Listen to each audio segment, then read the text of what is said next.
I'm Adriana, and this is Cooking with Adriana.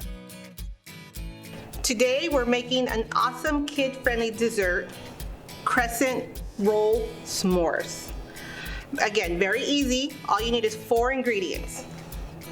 Crescent rolls, graham crackers, mini marshmallows, and mini chocolate chips. So let's get started. First, make sure you get an adult to preheat the oven to 350 degrees. Okay, so now let's build our s'more.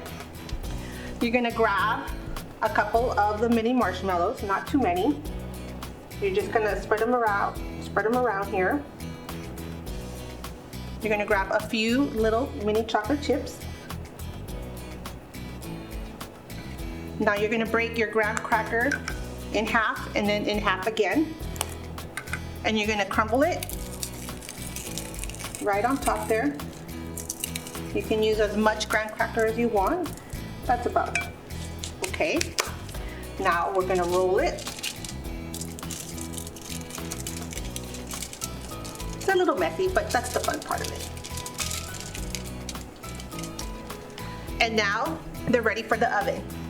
You're gonna wanna bake them for 15 minutes, okay? And now for our final product. Crescent Roll S'mores. Let's take a bite.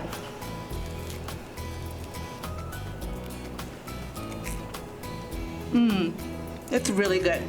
Thanks for joining us. Have a great one.